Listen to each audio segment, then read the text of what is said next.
আজকের আলোচনার বিষয় রমাদানের পরে আমাদের 10টা করণীয়। কয়টা কাজ? 10টি করণীয়। 1 নম্বর, আমরা যে আমল করলাম এটা বেশি করছি না কম করছি? চেষ্টা করেছি বেশি করার জন্য। এই যে বেশি করার একটা প্রতিযোগিতা ছিল, বেশি করার একটা প্রবণতা ছিল, এটাকে নষ্ট করা যাবে না, বরং ওটাকে কি রাখতে হবে? তার ধারাবাহিকতা রেখে চলতে হবে। তাহলে আমার আপনার জীবনটা সুন্দর হবে। আর যদি নষ্ট করে দিই তাহলে আবার কি হয়ে গেলাম? ওই যেই সেই।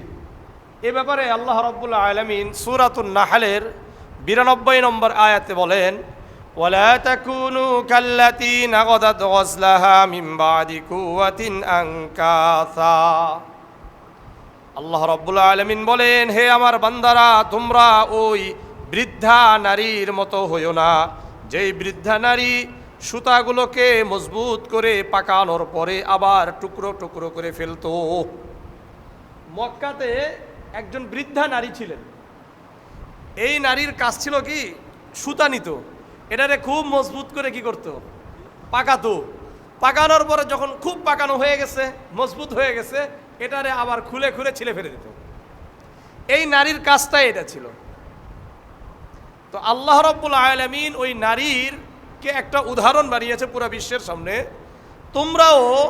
তোমরা অনেক আমল করলা, হঠাৎ আবার এটাকে ছেড়ে দিলে, এমন যেন না হয়। যেমন এই বৃদ্ধা নারী মজবুত করে পাকানোর পরে আবার কি করছে?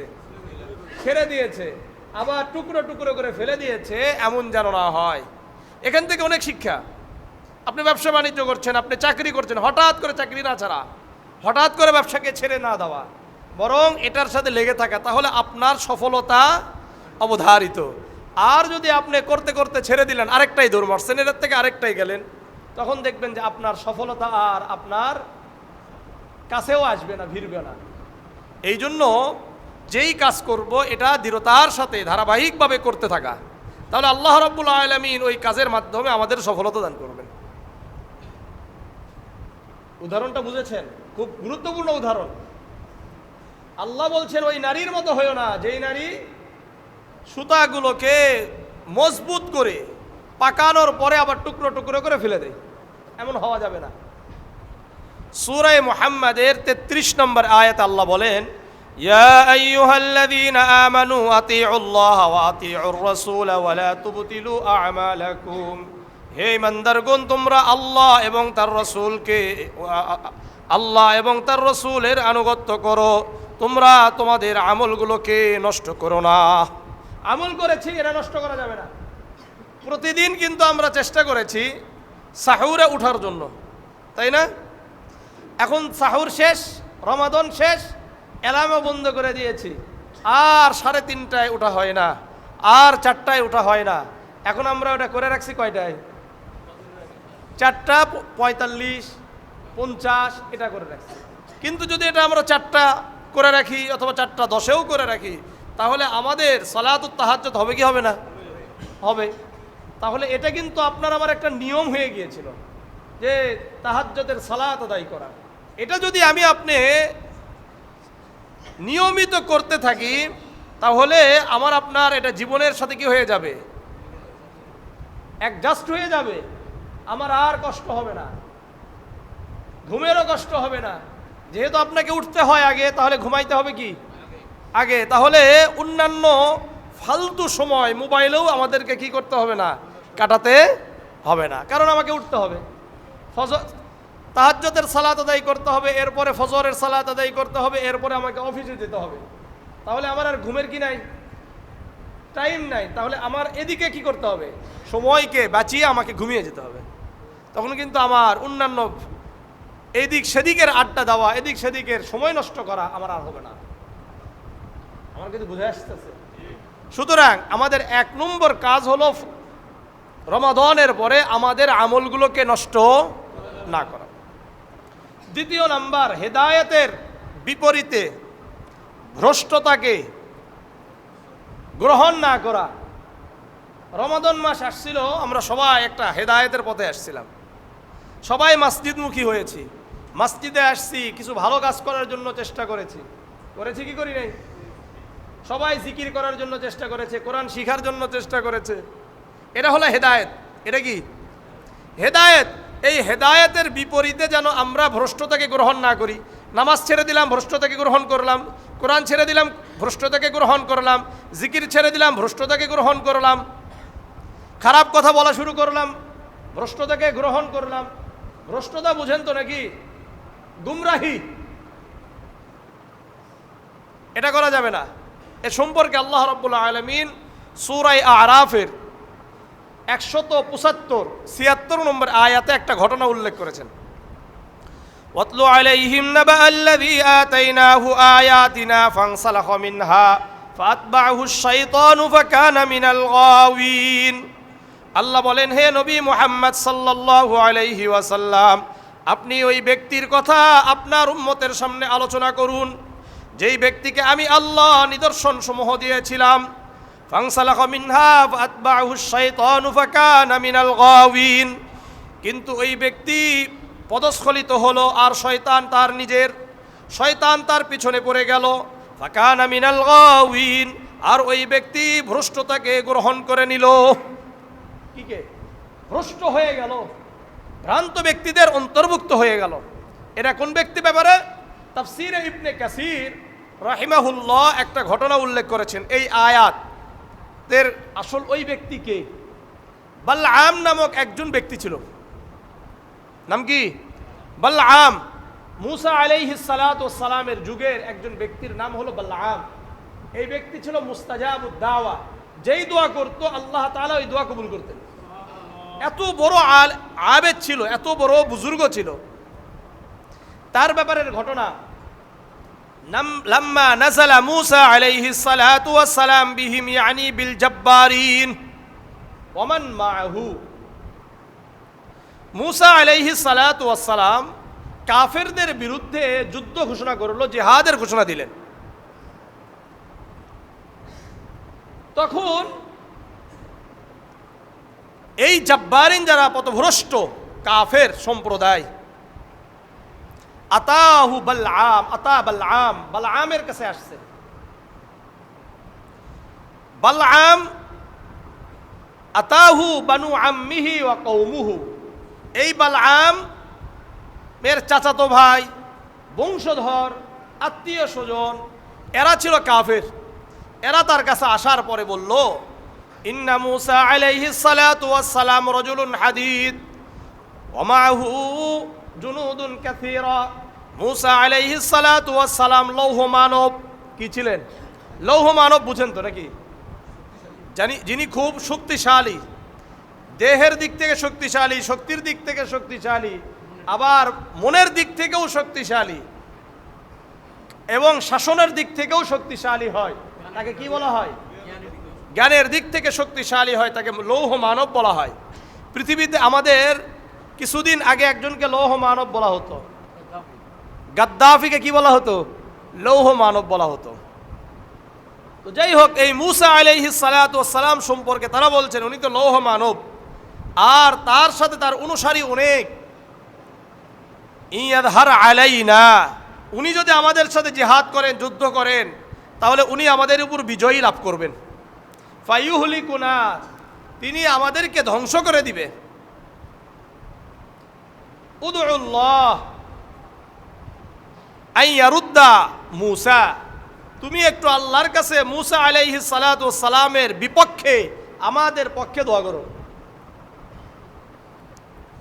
যেহেতু আমরা তোমার কি ভাই, আমরা তোমাদের আত্মীয় স্বজন, মুসা আলাইহিস সালাতু ওয়াস সালাম যেন আমাদের উপর বিজয়ী না হতে পারে, এই জন্য মুসা আলাইহিস সালাতু ওয়াস সালাম এবং তার অনুসারীদের বিপক্ষে আমাদের পক্ষে দোয়া করো। তখন এই বালআম বললেন, ইন দাউতুল্লাহ আইয়ারুদ্দা মুসা, আমি যদি মুসা আলাইহিস সালাতু ওয়াস সালামের বিপক্ষে তোমাদের পক্ষে দোয়া করি, যাহাবাদ দুনিয়া ওয়া আখিরাতি, তাহলে আমার দুনিয়াও শেষ, আখিরাতও শেষ হয়ে যাবে। জানেন, কারণ নবীর বিরুদ্ধে যাওয়া মানে হলো শরীয়তের বিরুদ্ধে যাওয়া। নবী মানে কি? শরীয়ত। সুতরাং শরীয়তের বিরুদ্ধে যাওয়া যাবে না।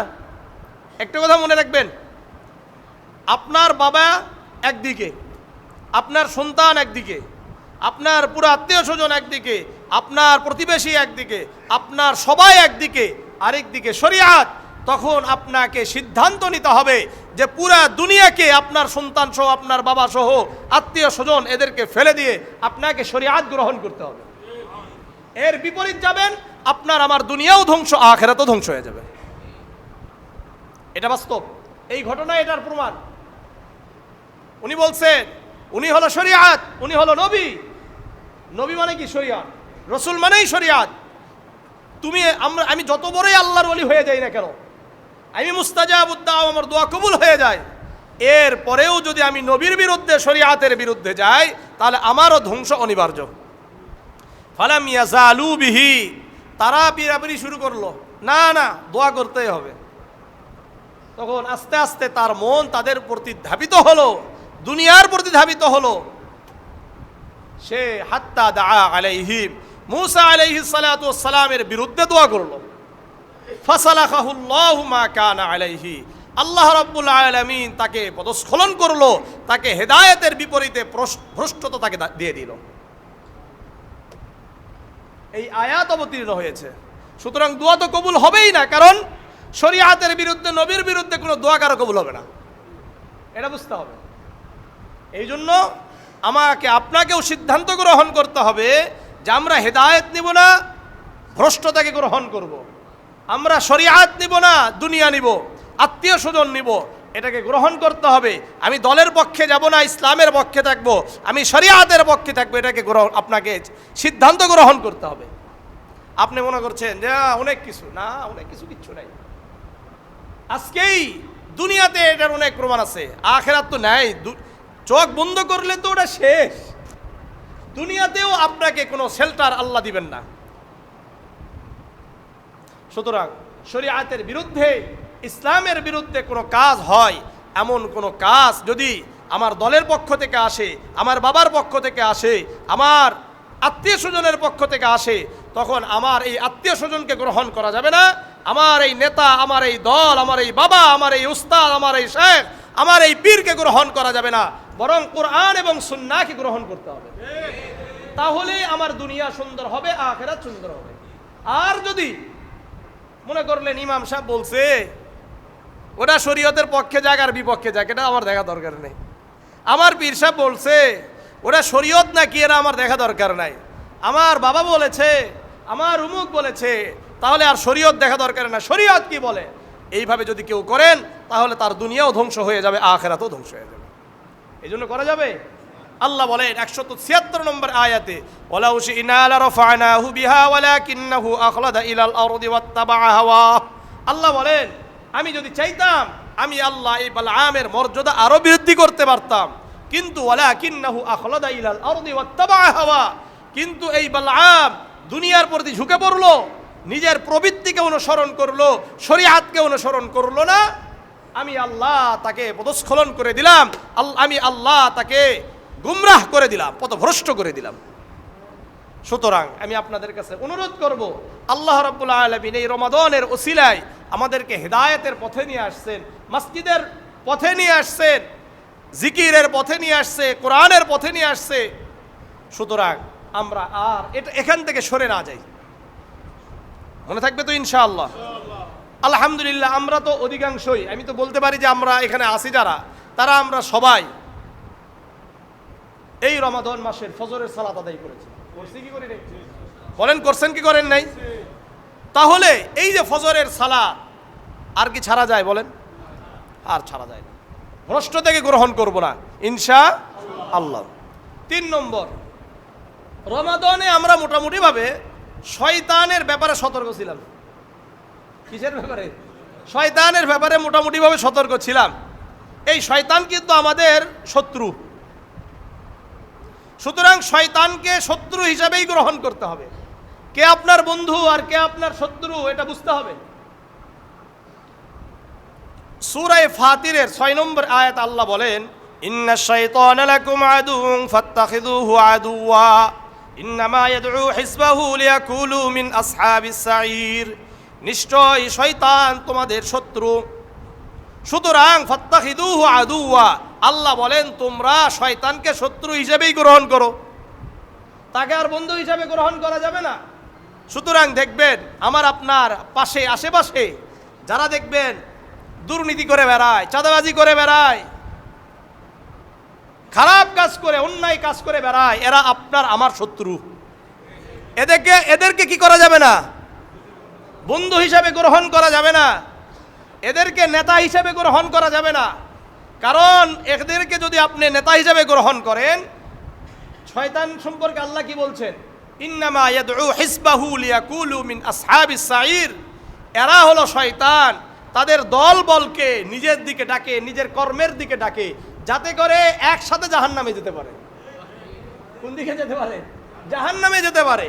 আজকে যারা অন্যায় কাজ করছে এদের সাথে যদি এরা আপনাকে ডাকবেই, ডাকে কি ডাকে না? নিজের দলবল ভারী করতে হবে না? এই যে দলবল ভারী করছে, আজকে আমিও যদি তাদের সাথে অন্যায় কাজে অংশগ্রহণ করি, সাদাবাজি করে আমিও সাদাবাজি করি, চল একসাথে যাই। এ গান বাজনা করে আমিও গান বাজনা করি, চল একসাথে করি। এর বিবাহ শাদীতে মেয়ের বিবাহ দিচ্ছে, ছেলের বিবাহ দিচ্ছে, একা কিভাবে করে? সারা রাত কি করছে? এলাকায় গান বাজনা করছে, একটা টাকা খরচ হয়েছে না? আগামীকাল আমরা সবাই গিয়ে 10 টাকার খাবার খেয়ে 1000 টাকা দিয়ে আসবো, যেন গতকালের যে খরচগুলো হয়েছে এটা যেন পুষে যায়। আমার কথা বুঝেন নাই? আর কি বুঝছেন বলেন? আমার কথা বুঝছেন ভালো করে? কি বুঝছেন বলেন? মানে হলো এই যে যা খরচ করছে, এই খরচগুলো আপনাকে কি করতে হবে? পুষিয়ে দিতে হবে। এই কাজ করবেন না আপনারা ইনশাআল্লাহ? কারা কারা করবেন? কি আপনারা কেউ বুঝেন নাই বিষয়টা? আবার আমি বলি, গুনাহের কাজে অংশগ্রহণ করা যাবে না। আপনি এখন বলতেছেন যে হুজুর আমি তো গতকাল রাতে যাই নাই। আপনি গতকাল রাতে যান নাই, ঠিক আছে, কিন্তু গতকালের রাতের যে খরচ হয়েছে এই খরচ তো আপনার টাকা দিয়ে পুষে নিবে। এটা বুঝেন না আপনারা? এটা বুঝেন? তাহলে এগুলো সহযোগিতা করা যাবে? সহযোগিতা করা যাবে? সহযোগিতা করা যাবে না। সুতরাং অন্যায় যে কোনো কাজ, আমি ওয়ালিউল্লাহ, আমি আপনাদের কথা বলতেছি, আমার কথা বলতেছি, আমি যদি অন্যায় কাজ করি, আমাকে আপনারা যদি অনুসরণ করেন, এর অর্থ হলো শয়তানকে আপনি অনুসরণ করছেন। আমি যদি গান বাজনা করি আর আপনারা যদি আমাকে বলেন ঠিক ঠিক হুজুর হুজুর করতেছিস, তো এটাই শরীয়ত, এটা হবে? আমি এলাকায় অন্যায় করি, আমাকে যদি আপনি অনুসরণ করেন, আমার পিছনে চলেন, এটা অন্যায় নয়? অন্যায় যে করবে এটাই অন্যায়। এটা মাথায় টুপি দিয়ে করুক আর মাথায় টুপি ছাড়া করুক, দাড়ি সহ করুক আর দাড়ি ছাড়া করুক, এটা অন্যায় অন্যায়। এটাকে বুঝতে হবে। যদি বুঝতে পারেন তাহলে ভালো, আর যদি না বুঝতে পারেন তাহলে আমার দুনিয়াও নষ্ট হয়ে যাবে, আখিরাতও নষ্ট হয়ে যাবে। এটা আমি সবার জন্য, কারো জন্য ইয়ে নয়। আমরা ন্যায়ের পক্ষে থাকব, ন্যায়ের কাজ করব, ভালো কাজ করব, যেন আমার সমাজ সুন্দর হয়, আমার দেশ সুন্দর হয়, আমার ইসলাম সুন্দর হয়। আমি বারবার বলি, আমরা সবসময় ন্যায়ের পক্ষে থাকবো। কিসের পক্ষে? ন্যায়ের পক্ষে থাকবো, অন্যায়ের বিপক্ষে থাকবো। এটা সারা জীবনের জন্য ওয়াদা করা দরকার। আমার বাবাও যদি অন্যায় করে এটার আমি বিরুদ্ধে, আমার ছেলেও যদি অন্যায় করে এটার আমি বিরুদ্ধে, আমার নেতাও যদি অন্যায় করে এটার আমি বিরোধী, আমার শায়েখ, আমার পীর, আমার ইমাম, আমার উস্তাদ যদি কি করে অন্যায় করে, তাহলে এটার আমি কি বিরোধী। আর যদি দেখা যায় যারা আমি দেখতে পারি না, এই ব্যক্তি ন্যায়ের পক্ষে কাজ করতেছে, দেশের ভালোর জন্য কাজ করতেছে, ইসলামের ভালোর জন্য কাজ করছে, সমাজের ভালোর জন্য কাজ করছে, মানুষের জন্য কাজ করছে, আমার শত্রু হলেও আমার ভালো লাগে না তাকে দেখলে, এর পরেও আপনার আমার উচিত তার পক্ষে কথা বলা। বুঝে আসছে? মনে থাকবে ইনশাআল্লাহ? তাহলে শয়তানকে শয়তান হিসাবে গ্রহণ করতে হবে, শত্রু হিসাবে গ্রহণ করতে হবে। এখন আপনারা বলবেন যে এটা তো বোঝা যায় না। শোনেন, শয়তান এমন জিনিস, এ আপনাকে আমাকে অনেক সময় নেক্সট সুরতে ধোকা দেয়। কি সুরতে? নেক্সট সুরত বুঝেন? নেক্সট সুরত মানে হলো একবারে লেবাস টেবাস সব সুন্দর, মানে মনে হচ্ছে যে এটা ভালোই, এর নাম হলো নেক্সট সুরত। এটা কিভাবে দেখেন? সূরা আরাফের 20-21 নম্বর আয়াত, মনোযোগ দিয়ে শুনেন এটা। ফাওয়াসওয়াসা লাহুমা আশ-শাইতানু লিয়ুবদিয়া লাহুমা মা উরিয়া আনহুমা মিন সাওআতিহিমা وقال ما نهاكما ربكما عن هذه الشجرة إلا أن تكونا ملكين أو تكونا من الخالدين। আল্লাহ বলছেন, দেখেন, শয়তান আদম আলাইহিস সালাতু ওয়াস সালাম আর হাওয়ার কাছে গেছে। যাওয়ার পরে বলছে ওয়াকালা মা নাহাকুমা রাব্বুকুমা, এই তোমরা জানো নাকি তোমাদের উভয়কে আল্লাহ রাব্বুল আলামিন এই যে গাছ, এই গাছের কাছে কেন যেতে নিষেধ করতে জানো? ইল্লা আন তাকুনা মালাকাইন, তোমরা যদি দুইজনই ফেরেশতা হয়ে যাও। কি বলতেছে? তোমরা যদি উভয়ে ফেরেশতা হয়ে যাও, আও তাকুনা মিনাল খালিদিন, অথবা তোমরা যদি চিরস্থায়ীভাবে জান্নাতি হয়ে যাও। কি সুন্দর কথা না? তোমরা যদি ফেরেশতা হয়ে যাও মানে তোমরা যদি এটা খাও তাহলে ফেরেশতা হয়ে যেতে পারো, অথবা যদি তোমরা এই ফল খাও, এই গাছের কাছে যাও, এই গাছ থেকে ফল খাও, তাহলে তোমরা চিরস্থায়ী জান্নাতি হয়ে যেতে পারো। এই জন্য আল্লাহ তোমাদেরকে নিষেধ করছে। ওয়াকাসামাহুমা, এরপরে বলছে আমি তোমাদের উভয়ের সাথে কসম করে শপথ করে বলছি, শোনো, ইন্নী লাকুমা লামিনান নাসিহিন, আমি তোমাদের কল্যাণকামীদের অন্তর্ভুক্ত। কি বলে? আমি তোমাদের কি চাই? কল্যাণ চাই। যেহেতু আমি তোমাদেরকে ভালোবাসি, আমি তোমাদের কল্যাণ চাই। এখন তোমরা যদি এই গাছের কাছে যাও, এই গাছের ফল খাও, তাহলে তোমরা ফেরেশতা হবা অথবা চিরস্থায়ী জান্নাতি হয়ে যাবা। বলেন এরকম অনেক কথা আমাদের সামনে আসে কিনা? সুন্দর সুন্দর কথা দেখবেন। আমাদের অনেক ভাইয়েরা আছেন, কুরবানির সময় আসলে কি বলে জানেন? এত টাকা দিয়ে কুরবানি করার কি দরকার? এই টাকা কি গরিবদেরকে দেওয়া যেত না? একটা সুরত সুন্দর কথা, কিন্তু অনেক সুন্দর। এরপরে বলে হজ করার কি দরকার? 6 লাখ টাকা হজ, এটা না করে এই টাকাটা কি গরিব দুঃখীদেরকে দেওয়া যায় না? এটাও আরেকটা কি কথা বলে না? নেক্সট সুরতে ঢোকা। এত সুন্দর করে মসজিদ কি দরকার? কি গরিবদেরকে বাড়ি করে দিলে ওরা থাকতে পারতো? একটা কথা মনে রাখেন, যারা হজ করে, যারা কুরবানি করে, যারা মসজিদ বানায়, তারাই গরিবদেরকে সহযোগিতা করে। আর যারা যারা এই কথাগুলো বলছে এরা কোথাও কি করে না? টাকা দেয় না, বরং নিজের স্বার্থেই সবসময় কাজ করে। এগুলো হলো নেক্সট সুরতে ঢোকা। তো শয়তানকে সবসময় আপনাকে বুঝতে হবে, আমি আপনি বুঝাবো যে আমি এটা করতেছি, ওটা করতেছি। এগুলো হলো অনেক সময় দেখবেন শয়তান আমাকে আপনাকে বিভিন্ন সুরতে এসে ধোকা দিবে, আর মনে হবে যে এটা ইসলাম। এটা কি ইসলাম? ইয়া নবী সালাম আলাইকে বললেন আপনি, রসুল এখানে উপস্থিত আর আপনি দাঁড়ালেন না, আস্তাগফিরুল্লাহ, কি আস্তাগফিরুল্লাহ বলে ফেলাইলেন। রসুল উপস্থিত আর আপনি দাঁড়ালেন না, এটা কেমন কথা? আপনাকে বলল। আমি আপনাদের কাছে প্রশ্ন করি, মুহাম্মদ সাল্লাল্লাহু আলাইহি ওয়াসাল্লাম আমাদের নবী, এই আলোচনাটা আমরা বারবার করি না? তো মুহাম্মদ সাল্লাল্লাহু আলাইহি ওয়াসাল্লামের কথা বললেই যদি নবী উপস্থিত হন, তাহলে এই যে আমি এখন বলতেছি, এখন উপস্থিত না? উপস্থিত কি না? তাহলে আমি দাঁড়াচ্ছি না কেন? এবং যেই ভাইয়েরা বলেন তারা দাঁড়ান না কেন? এক। দ্বিতীয় ব্যাপার, নবী যদি এখানে উপস্থিত থাকে তাহলে আপনি কোন মৌলভী সাহেব ওয়াজ করেন? আমার বড় যদি কেউ উপস্থিত থাকে আমার ওয়াজ করা মানায়? কথা বলেন। কিন্তু কথাগুলো কিন্তু আপনাকে শোনাবে খুব সুন্দর করে। সুতরাং এই সমস্ত ধোকায় পড়া যাবে না। আল্লাহ আমাদেরকে বুঝার তৌফিক দান করেন। তাহলে শয়তান আপনাকে সামনে পিছনে সব দিক থেকে ধোকা দিবে, ছাড় দিবে না। সূরা আরাফের 17 নম্বর আয়াত আল্লাহ বলেন, সুম্মা লাআতিয়ান্নাহুম মিন বাইনি আইদিহিম ওয়া মিন খালফিহিম ওয়া আন আইমানিহিম ওয়া আন শামাইলিহিম ওয়া লা তাজিদু আকসারাহুম শাকিরিন। শয়তান আল্লাহর সাথে শপথ করছে, বলছে, এই শুনেন আল্লাহ, আপনি আমারে তাড়িয়ে দিলেন, আপনি আমাকে অভিশপ্ত করলেন, ঠিক আছে সমস্যা নাই। সুম্মা লাআতিয়ান্নাহুম মিন বাইনি আইদিহিম, আমি শয়তান আপনার বান্দাদের সামনে থেকে ধোঁকা দিব, পিছন দিক থেকে ধোঁকা দিব, ডান দিক থেকে ধোঁকা দিব, বাম দিক থেকে ধোঁকা দিব। এমন কোনো থাকবে না, এমন কোনো সাইড থাকবে না যেই দিক থেকে আমি শয়তান আপনার বান্দাদেরকে ধোঁকা দিব না। এমন কি রসুল বলেন, শয়তান আমাদের রগে রগে, শিরায় শিরায়, উপশিরার ভিতরে চলাচল করে। যেমন রক্ত মানুষের শিরা উপশিরা সব জায়গায় চলাফেরা করে না?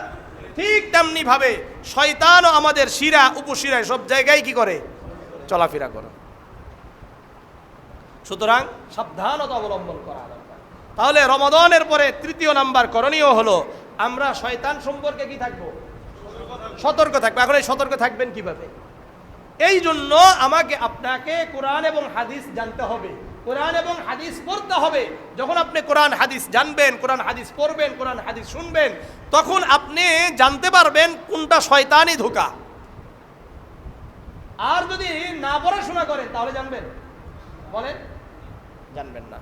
এই জন্য কোনো বিষয় যদি আপনি ধোঁকা, এটা ঠিক নয়, এটা ঠিক, এটা বোঝার জন্য তো আপনাকে কিছুটা হলেও কি রাখতে হবে, এই ব্যাপারে আপনাকে জ্ঞান রাখতে হবে। সুতরাং শরীয়তের ব্যাপারে আমাকে আপনাকে জ্ঞান রাখতে হবে। 4 নম্বর কথা, নামাজ ছাড়া যাবে না, নামাজ পড়তে হবে, নামাজ পড়তে হবে, এটা আমাদের করণীয় কাজ।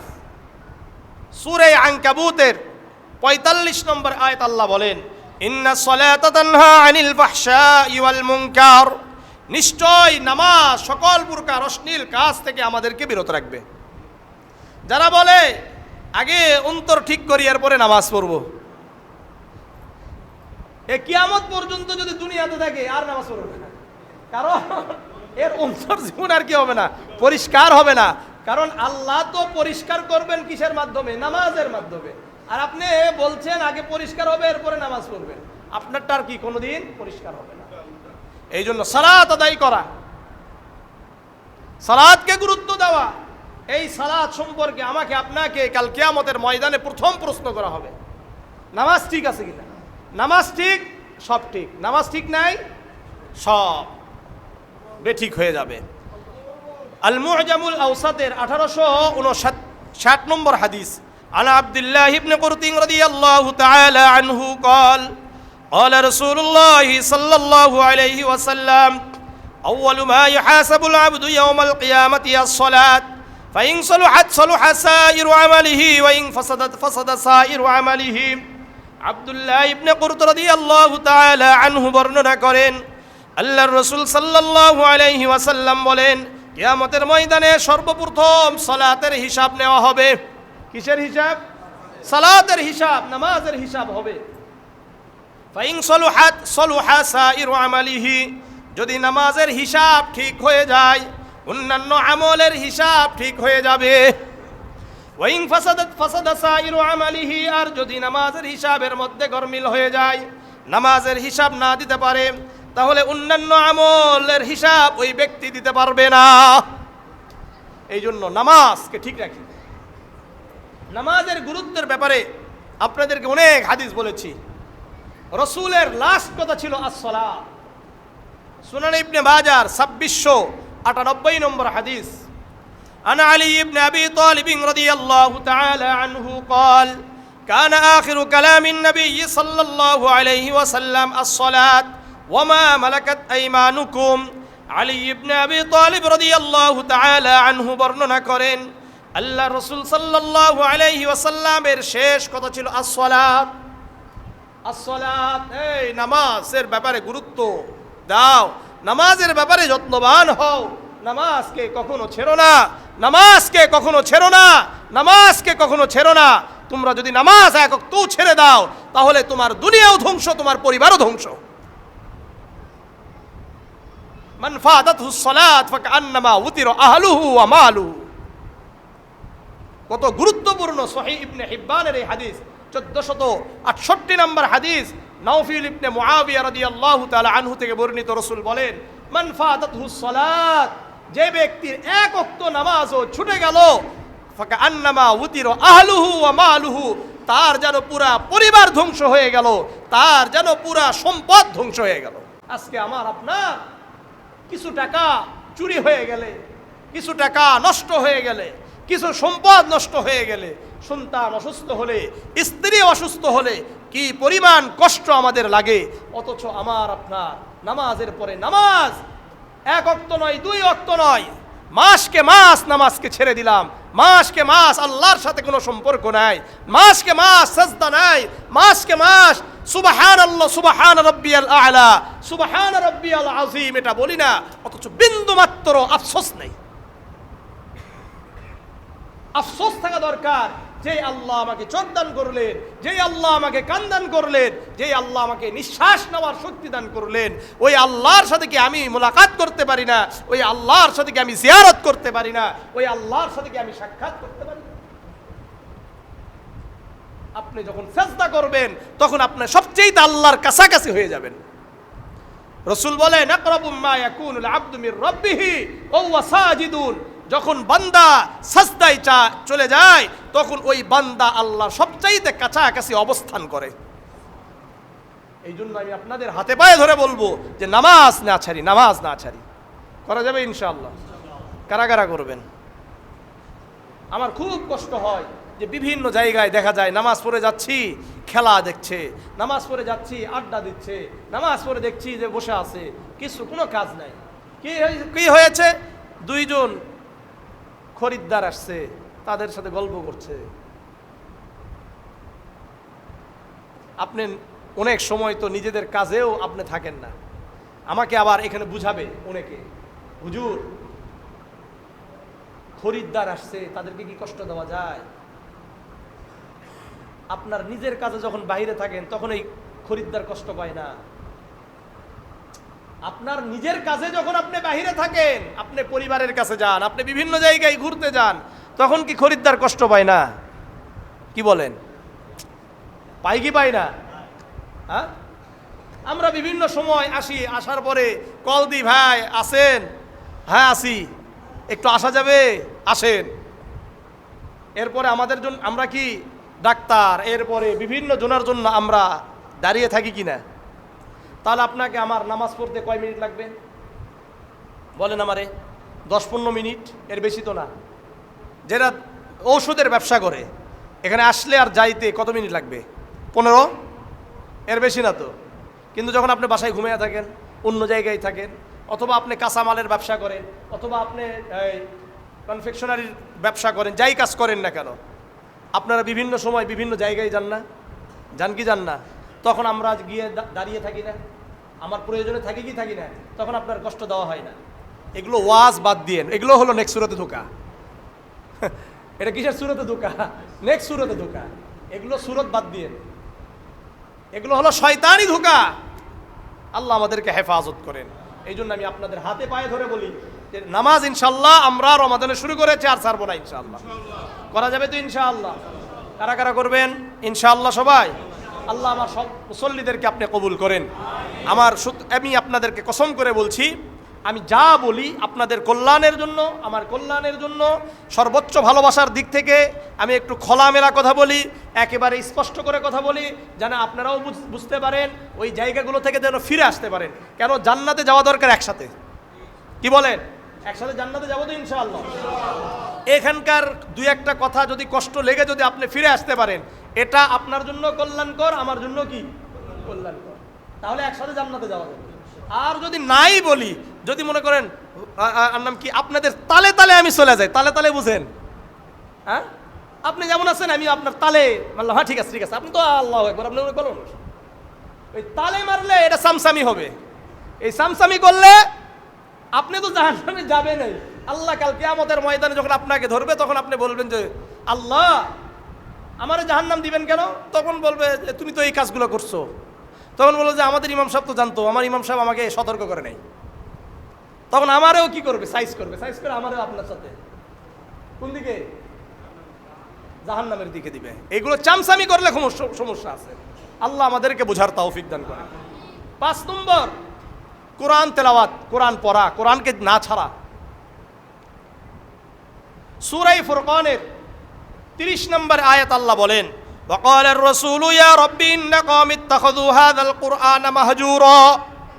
রাসূল বলছেন, হে আমার রব, আমার সম্প্রদায় এই কোরআনকে পরিত্যাগ করেছে, এই কোরআনকে ছেড়ে দিয়েছে। আমি এর আগেও আপনাদেরকে এটা নিয়ে কোরআনকে ছেড়ে দেওয়ার অর্থ 8টা 9টা আমি আপনাদের সামনে আলোচনা করেছি। তো যাই হোক, এই কোরআন আমাদেরকে ধারণ করতে হবে, এই কোরআনকে শিখতে হবে, এই কোরআনকে পড়তে হবে। জামিয়া তিরমিজির 2091 নম্বর হাদিস, আন আবি হুরায়রা রাদিয়াল্লাহু তাআলা আনহু قال قال رسول الله صلى الله عليه وسلم تعلموا القرآن والفرائض وعلموا الناس। আবু হুরায়রা রাদিয়াল্লাহু তাআলা আনহু বর্ণনা করেন, আল্লাহর রাসূল সাল্লাল্লাহু আলাইহি ওয়াসাল্লাম বলেন, তোমরা কোরআন শিখো এবং বন্টন নীতি শিক্ষা অর্জন করো। বন্টন নীতি মানে উত্তরাধিকারী বন্টন নীতি, বাবা মারা গেলে সন্তানরা কিভাবে সম্পদকে বন্টন করবে এই নীতিটাও তোমরা, এই পদ্ধতিটাও শিখে নাও এবং তোমরা অন্যদেরকে কোরআন শিক্ষা দাও এবং এই বন্টন নীতিও শিক্ষা দাও। ফাইন্নী মাকবুস, কেননা আমি দুনিয়া থেকে চলে যাব, সুতরাং আমাদেরও উচিত আমরা কোরআন শিখব এবং পরবর্তী যারা আসছে তাদেরকে শিক্ষা দিব। এইভাবে কিয়ামত পর্যন্ত এই কোরআনের শিক্ষার প্রচলন চলতে থাকবে। তারাই শ্রেষ্ঠ, তারাই পুরা পৃথিবীর মধ্যে শ্রেষ্ঠ যারা কোরআন শিখে এবং অন্যদেরকে শিক্ষা দেয়। সহিহ বুখারীর 5027 নম্বর হাদিস, আন উসমান ইবনে আফফান রাদিয়াল্লাহু তাআলা আনহু قال قال رسول الله صلى الله عليه وسلم খায়রুকুম মান তাআল্লামাল কুরআন ওয়া আল্লামা, তোমাদের মধ্যে শ্রেষ্ঠ তারাই যারা কোরআন শিখে এবং অন্যদেরকে শিক্ষা দেয়। এখন বলেন কারা কারা শিখতে রাজি আছেন, কারা কারা কোরআন পড়তে রাজি আছেন? সবাই ইনশাআল্লাহ। আলহামদুলিল্লাহ, আমাদের রমাদান মাসে মসজিদের দ্বিতীয় তলাতে কোরআন শিক্ষার কোর্স চালু হয়েছিল। আলহামদুলিল্লাহ, আমাদের একেবারে শেষের দিনে, অর্থাৎ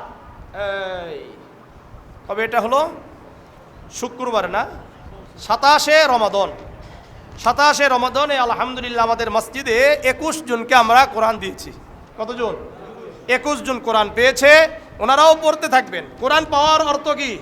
হুজুর কোরআনটা ধরে দিয়েন, মানে কোরআন শিখবে না, আলিফ বা তা সা এই যে আছে না, এটা শিখে। কিন্তু কোরআনটাকে যে প্রথম থেকে শেষ পর্যন্ত শিখা দরকার, তেলাওয়াত করে করে করে করে শিক্ষককে শুনিয়ে শুনিয়ে শিখা দরকার, এটা শিখে না। আমি আপনাদেরকে বলি, আমরা যারা বাচ্চাদেরকে কোরআন পড়াই, এরা মাদ্রাসায় থেকে সারাদিন থাকে, এরপরেও এই কোরআনকে শুদ্ধ করতে লাগে কত সময়? 1 বছর 1.5 বছর লাগে। আর আমরা যারা সন্তানদেরকে প্রাইভেট পড়াই বাসায়, 6 মাস পরে বলে যে এখনো কিছু শিখে নেয়। পরে কতক্ষণ? আধা ঘন্টা। পরে কতক্ষণ? আধা ঘন্টা। এরপরে দোষটা কারে দেয়? হুজুরের দেয়। আপনার সন্তানকে আপনি ইংরেজি শিখাচ্ছেন 12 বছর, এরপরেও শিখা হয় না। বাংলা শিখান, বছরকে বছর ক্লাস করে প্রাইভেট পড়ে, এরপরেও বাংলা বানান পর্যন্ত পারে না। কয়েক বছর 5 পর্যন্ত হয়ে গেছে, এরপরেও বিভিন্ন বানান শিখতে পারে না। এটা আফসোস নাই। কিন্তু কোরআনের জন্য 6 মাস 7 মাস 1 বছর আধা ঘন্টা করে পড়েছে, এরপরে আর এই কোরআনে হাতও দেয় না, এই আলিফ বা তাসার কায়দাতে হাতও দেয় না, সারাদিন কোনো খোঁজখবর নেয়। 6 মাস 1 বছর পরে বলে যে এখনো কিছু শিখতে পারলো না। হুজুর এটা খালি কি করে? বিষয়টা সেটা নয়। বিষয়টা হলো, আমি আপনাদেরকে বলি, আমার ছেলে গত 3-4 বছর থেকে, আমি হাফেজ, আমার স্ত্রী হাফেজা, 2 জন দেখি। এরপরে মাদ্রাসায় পড়ে, আবার আলাদা করে আরেকজন শিক্ষক দিয়া পড়ায়। এরপরেও এখন কোরআনটা কি হয় নাই? কেবল রমাদানে দেখলাম যে 15 পারা পর্যন্ত গেছে। কত? এত দেওয়ার পরেও 15 পারা পর্যন্ত গেছে। আর আপনি চিন্তা করতেছেন কি 6 মাস পরে আধা ঘন্টা দাও, আধা ঘন্টাও পড়া পড়ে না, আপনার ছেলে কোরআন শিখে যাবে। এই ভুল ধারণাগুলো কি করেন? আমাদের আবার কিছু হুজুর আছে, মানুষরে সহজ করার জন্য কই যে সমস্যা নাই, 1 বছর হয়ে যাবে, মানে যেন তাও শিখে না। এগুলো মিথ্যা, এগুলো মিথ্যাচার। এটা এইভাবে হয় না। সহজ কথা হলো আপনাকে সময় দিতে হবে কোরআনে। অন্য জায়গায় যেমন আপনি সময় দিচ্ছেন, এই কোরআনের পিছনে আপনাকে সময় দিতে হবে, আপনার সন্তানদেরকে সময় দিতে হবে। তাহলে এই কোরআন সহজ করে শুদ্ধ করে শিখতে পারবে। পরিষ্কার কথা। এটা 2 বছর লাগতে পারে, 3 বছর লাগতে পারে, 4 বছর লাগতে পারে, শিখবে। সমস্যা কোথায়? আপনি যদি বাংলা, ইংরেজি, অঙ্কের জন্য প্রাইভেট, আপনি একেবারে 12 বছর পর্যন্ত, ইন্টারমিডিয়েট পর্যন্ত থাকে কিনা? ইংরেজির জন্য ইন্টারমিডিয়েট পর্যন্ত কি থাকে? প্রাইভেট থাকে। অঙ্কের জন্য ইন্টারমিডিয়েট পর্যন্ত কি থাকে? যারা সায়েন্সে পড়ে তাদের জন্য প্রাইভেট থাকে কি থাকে না? এরপরে 9 থেকে 8 থেকে সায়েন্সের জন্য প্রাইভেট আছে কি না? ফিজিক্সের জন্য আলাদা, কেমিস্ট্রির জন্য আলাদা, বায়োলজির জন্য আলাদা, হায়ার ম্যাথের জন্য আলাদা, আছে কি নাই? এমনকি যারা আরো ভালো করতে চায় বাংলার জন্য, বাংলা দ্বিতীয় পাঠ মানে হলো ব্যাকরণের জন্য আলাদা রাখে কি না? কথা বলেন না কেন? তাহলে আপনার আরবির জন্য রাখেন না কেন? আপনার উচিত ছিল যে 1 থেকে নিয়ে নার্সারি প্লে থেকে নিয়ে একেবারে ইন্টারমিডিয়েট যদি আপনি স্কুলে কলেজে পড়ান, আপনার সন্তানকে আলাদাভাবে একটা প্রাইভেট থাকা উচিত, যে এখান থেকে প্রতিদিন একজন আলেমের কাছে প্রাইভেট পড়বে, কমপক্ষে ইসলামের মৌলিক জ্ঞানগুলো অর্জন করে নেবে। কোরআনটা শিখলো, কোরআন শেষ, এখন কোরআন নিয়মিত প্রতিদিন আবার শোনাবে, কিছু কিছু আয়াত মুখস্থ করবে, কিছু কিছু ছোট ছোট সূরা মুখস্থ করবে, এরপরে কোরআনকে বোঝার জন্য আরবি ব্যাকরণ পড়বে, আরবি সাহিত্য পড়বে। এইভাবে যেমন নাকি অন্য সাবজেক্টগুলোতে সে সময় দিচ্ছে, এই কোরআনের পিছনে সেই সময় দিবে, ইসলামের পিছনে, দিন শিক্ষার পিছনে সময় দিবে। এইভাবে যদি 12 বছর 13 বছর পরে, তাহলে ইসলামের কিছু জ্ঞান সে অর্জন করতে পারবে। আর না হলে তো মূর্খ করে রাখবেন। মারা গেছেন, জানাজার নামাজ পড়বে, একবার এদিকে তাকাবে, একবার এদিকে তাকাবে। বাপের জানাজার নামাজ পড়ে, একবার এদিকে তাকায়, একবার এদিকে তাকায়, এই জানেও না কিভাবে নামাজ পড়াইতে হয়। তা আপনি আপনার সন্তানকে কি করে গেলেন এখানে? অথচ ওয়ালাদিন সালিহিন ইয়াদউ লাহু, নেককার সন্তান রেখে যাও, যে সন্তান তোমার মৃত্যুর পরে তোমার জন্য দোয়া করবে। আমরা কি করতে পেরেছি? এই জন্য কোরআন ছাড়া যাবে? তো আলহামদুলিল্লাহ, যা বলছিলাম, ইকরা বয়স্ক কোরআন শিক্ষা কোর্স বাংলাদেশ এর উদ্যোগে আগামী 11 এপ্রিল রোজ শুক্রবার হতে, মানে আগামী শুক্রবার হতে 23 মে পর্যন্ত 25তম ব্যাচ চালু যাচ্ছে। আপনারা সকলেই আমন্ত্রিত, মানে অর্থাৎ আগামী শুক্রবার থেকে আরেকটা ব্যাচ চালু হবে ইনশাল্লাহ। ঠিক আছে তো? ইনশাল্লাহ আমরা যারা শিখতে চাই আমরা অবশ্যই শিখবো ইনশাল্লাহ। সময় বাদ এশা প্রতিদিন 1 ঘন্টা। কত ঘন্টা?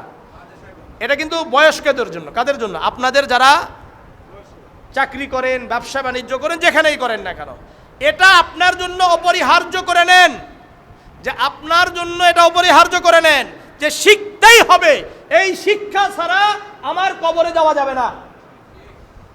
আমি দুনিয়ার যাই করি না কেন, আমার যতই ব্যস্ততা থাকুক না কেন, আমার এই কোরআন শিখতেই হবে। কেউ যদি মনে করে শিখতেই হবে, সে শিখতে পারবে।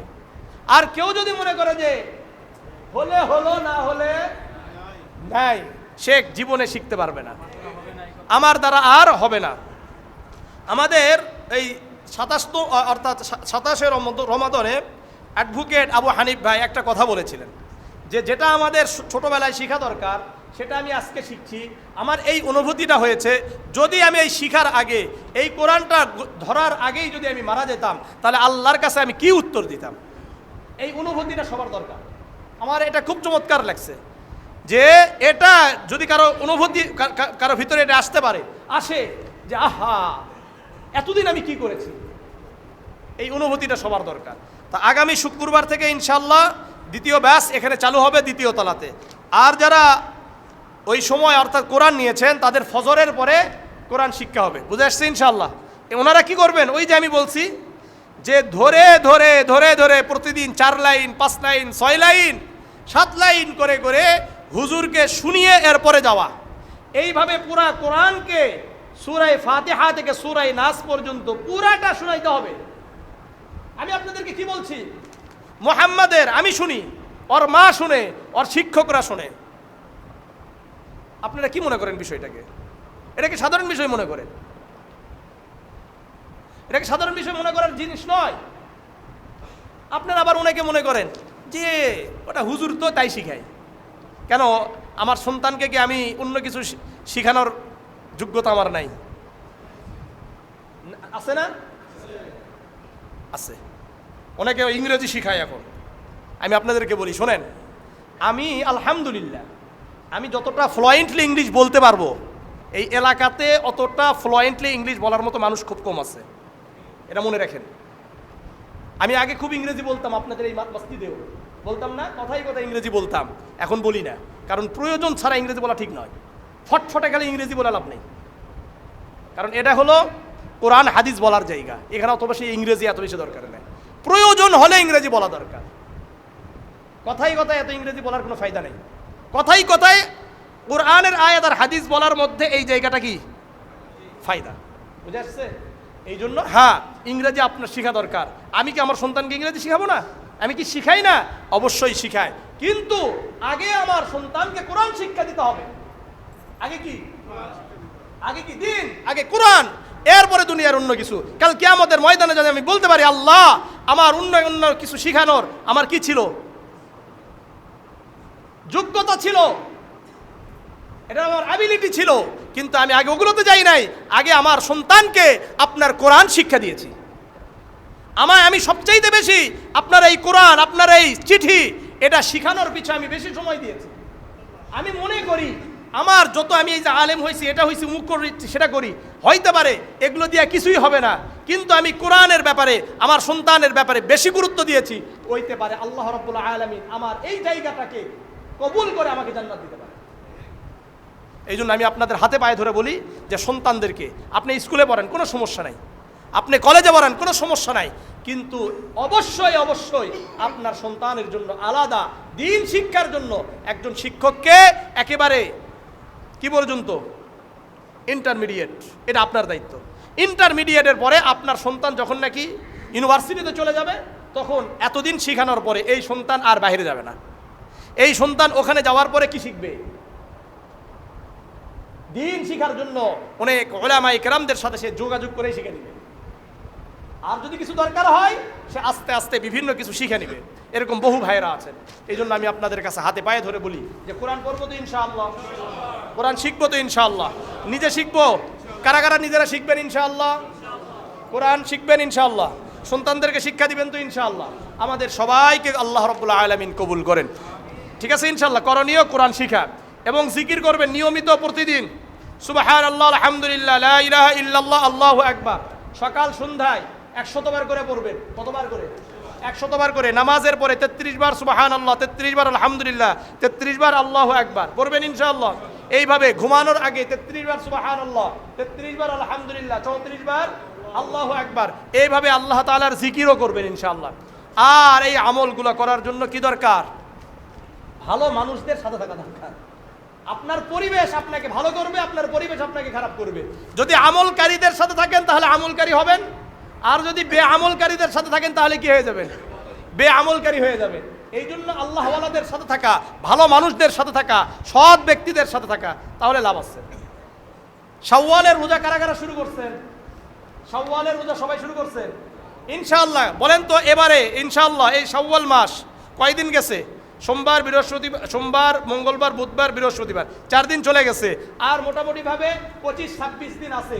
এই 25-26 দিনের মধ্যে ইনশাআল্লাহ আমরা শাওয়ালের 6টা রোজা রাখবো ইনশাআল্লাহ। আমি রাখবো ইনশাআল্লাহ, আপনারা রাখবেন? রাখার সহজ উপায়, আগামী সোমবার, বৃহস্পতিবার, আবার সোমবার, আবার সোমবার, তাহলে ইনশাআল্লাহ কি হয়ে যাবে? 6টা রোজা হয়ে যাবে। সময় একটু বেশি নিয়েছি, করার কিছু নাই, আপনাদের জন্য নিয়েছি, আল্লাহ তাআলার জন্য নিয়েছি। সুতরাং আল্লাহ রাব্বুল আলামিন আমাদের সবাইকে এই করণীয় আমলগুলো করার তৌফিক দান করেন। সুবহানাকাল্লাহুম্মা বিহামদিকা আশহাদু আল্লা ইলাহা ইল্লা আনতা আস্তাগফিরুকা ওয়া আতুবু ইলাইক। যারা